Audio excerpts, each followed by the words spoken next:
What's going on, guys? Gone in 60 here, back at it with another video. Thank you guys for tuning in. Thank you guys so much for all the support on the channel. We are so close to 1,000 subscribers. Can't thank all of you enough for all of your likes, comments, and just engaging with the videos. Today I'm actually going to continue on with a popular topic. If you haven't seen my 3 things that maybe you didn't know your Uconnect system could do, I recommend checking out that video. Had a lot of great feedback from people on it that they didn't know those things existed. I've discovered a few more things since I've made that video, so I actually want to share with you guys just a couple more things within your Dodge Challenger via either the Uconnect system or just electronically. Maybe what you guys are missing out on, maybe some features that you guys didn't know about. I appreciate all your guys' support. We'll jump into today's video, and I hope you guys find this useful.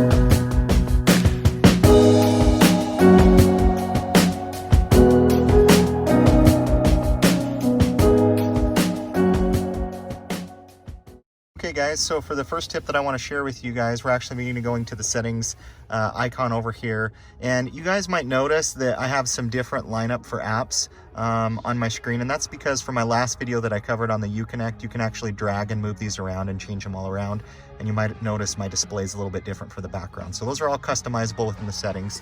The one thing that I just want to share with you guys that I've been playing around quite a bit with lately is doors and locks. So maybe you guys are people that you don't like when your horn honks when you lock. Well, guess what? You can take that off.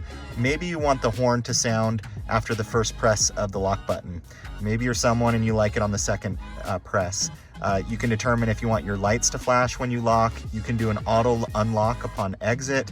Your first press a key fob can unlock just the driver door or all doors. So it really just depends on what you guys want.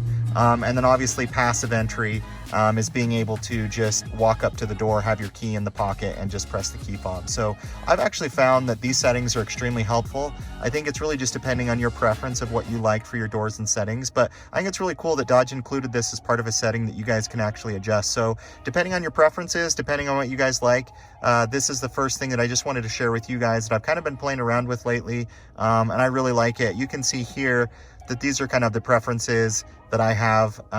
You know, I prefer it to unlock all doors. I typically don't have passengers in the car, but it's nice to know, hey, when I just press it once, that, hey, it unlocks everything. So I don't have to worry about, you know, that person on the side of me. Because I've had cars where I hit the unlock button and it doesn't unlock the passenger door.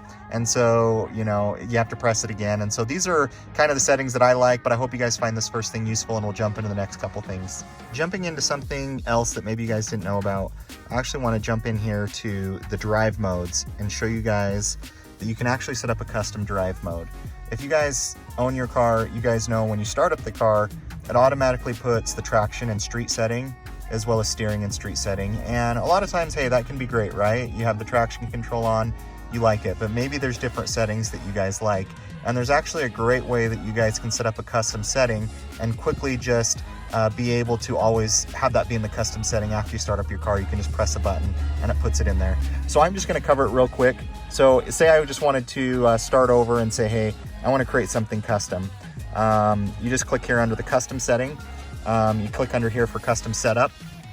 And what probably my favorite settings are is I like traction in track mode, and I like the steering to be in sport mode. Those are probably my favorite 2 options when I drive.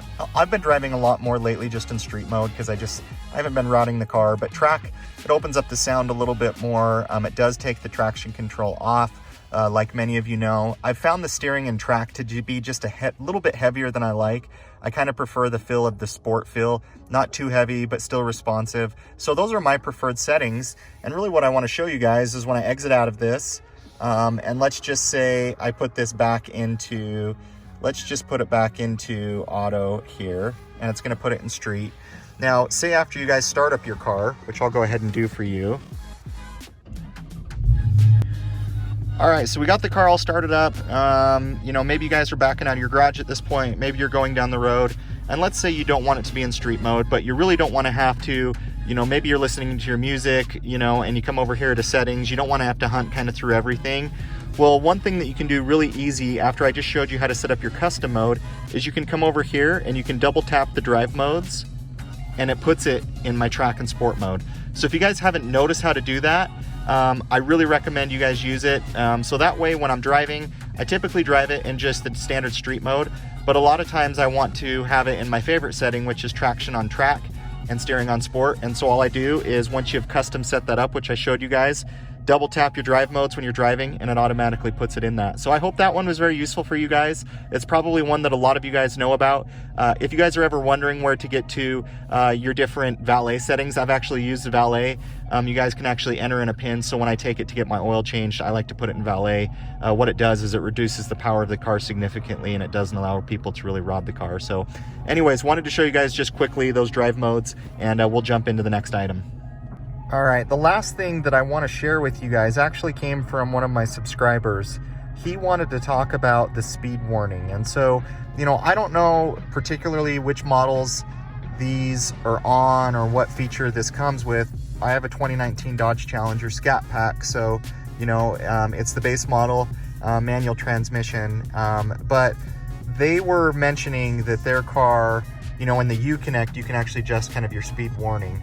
And if you guys aren't familiar with that is, when I actually drove my car home off of the lot, I kept getting my car beeping at me and just letting me know, hey, you're going over the speed limit. It can tell what the speed limits are based on where you're driving and what's on the maps and everything. But I didn't like that because I got this car. Yes, I will try and go the speed limit, but there's gonna be times that I don't. And so where you actually can find that setting, maybe you guys are buying your car new, and you don't know how to adjust this setting, so this might be very helpful for you guys. It's actually just part of your steering wheel console. And so if I go here and I just kind of funnel through, you know, my different things, you know, miles per gallon, everything, right as we get to, let's see, speed warning, press OK to enter, speed warning on, and then you can adjust right here, you know, how far you want that speed warning to be on. So obviously it depends on the road that you're on and everything and what the speed limit is, but you can actually go in here and adjust what you want that speed warning to be based on, you know, the roads and everything else. So if I were driving down the road, you know, and, you know, you wanted to adjust it, you definitely can. And so if you guys haven't found out where that's at or haven't found out where to turn that off, it's just here in your console. It is not in your Uconnect from what I understand. If I'm wrong on that, someone please let me know. But I'm gonna go ahead and leave this off.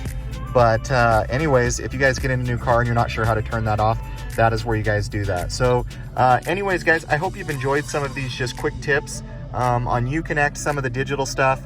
I hope you guys find these videos very useful. Make sure and hit that like button. Leave me a comment below. Are there any other tips or tricks that you guys have maybe found out on your own that maybe you could share with me? I'd love to hear about them. Thanks as always, guys, for watching, and we'll catch you next time.